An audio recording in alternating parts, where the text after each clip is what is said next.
नमस्ते विद्यार्थी मित्रों, कक्षा 7 विषय हिंदी पाठ 10 अंदाज अपना अपना। प्रस्तुत इकाई में तार्किक चिंतन के बहुआयामी सोच का विकास विस्तार हो ऐसे वैविध्यपूर्ण कुछ अभ्यास रखे गए हैं। सबसे पहले देखेंगे दिमागी दौड़। तो भावेश भाई वकील है, वह अपनी पत्नी लीना और पुत्र व्रज के साथ सूरत में रहते हैं।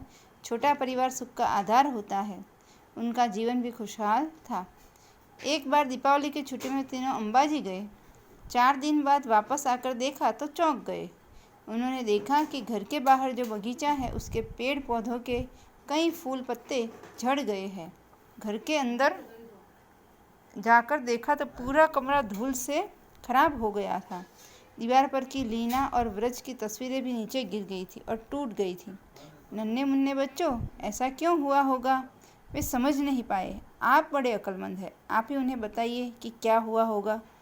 तो क्या हम इसमें तर्क लगा सकते हैं कि भाई क्या हुआ होगा? बड़ा ही तूफान आया होगा ज़ोरों से, जिससे हवा का तूफान आया होगा, जिससे क्या हुआ होगा कि सारी धूल उड़कर घर में रूम को गंदा कर गई और जो सारे पेड़ों के पौधे के फूल पत्ते थे वो सारे झड़ गए और तस्वीरें भी हवा की वजह से नीचे गिर गई होगी। दूसरा देखेंगे। परेश भाई किसान है, उनकी पत्नी हिरल बहन नर्स है। एक दिन सुबह सुबह हिरल बहन ने पानी के नल के नीचे जल्दबाजी में एक मटका रखा, बाद में नल चालू किया और रसोई घर में चाय बनाने चली गई। चाय बनाने के बाद जब वापस आकर देखा तो मटका खाली था, उसमें पानी नहीं था। हिरल बहन अपने आप पर हंसने लगी। मेरे समझदार दोस्त, अब आप ही बताइए कि ऐसा क्यों हुआ होगा? तो परेश भाई किसान है, उनकी पत्नी हिरल बहन नर्स है। उन्होंने सुबह में जल्दबाजी में नल के नीचे मटका रखा और बाद में नल चालू किया और रसोई घर में चाय बनाने गई। पर उनको लगा होगा कि मैंने नल चालू किया है, पर उन्होंने नल चालू किया नहीं होगा, इसलिए मटका खाली का खाली रह गया होगा।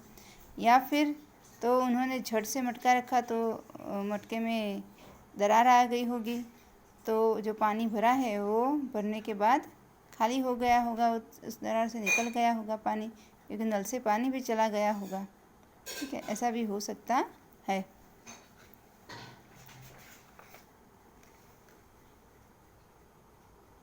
सेजल 2 गमले लाई, उनमें तुलसी के पौधे थे। दोनों पौधे लंबाई, चौड़ाई और ऊंचाई में एक समान ही थे। 1 महीने के बाद दूसरे गमले का पौधा बड़ा हो गया, जबकि पहले गमले का पौधा अब भी इतना ही था जितना 1 महीना पहले।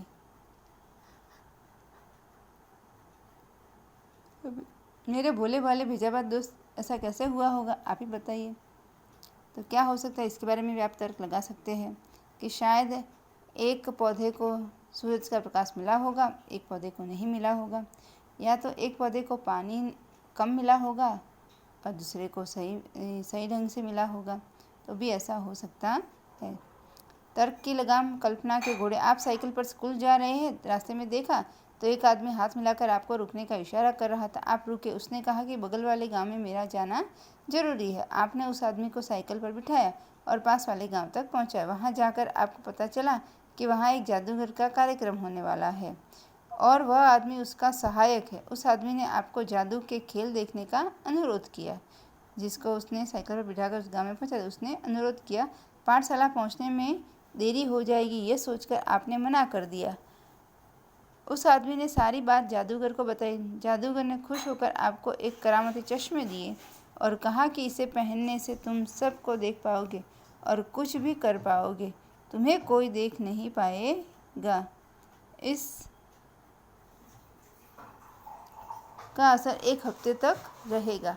आप चश्मा लेकर वापस अपने गांव की पाठशाला में आए, वहां से घर गए। दूसरे रोज नहा धोकर आईने के सामने आपने चश्मे पहने। आईने में देखा तो सचमुच आप गायब हो चुके थे। तो बोलिए, ऐसा क्यों हुआ होगा? अब आप हमें बताइए कि आप कहाँ कहाँ जाएंगे ऐसे चश्मा पहनकर? कि आप कहीं किसी को दिखाई नहीं दे रहे हैं, तो आप ये चश्मा पहनकर कहाँ कहाँ जाएंगे और क्या क्या करेंगे, इसके बारे में आपको सोचना है। पूरे दिन की पढ़ाई और खेल कूद के बाद रात को आपकी आंख लग गई।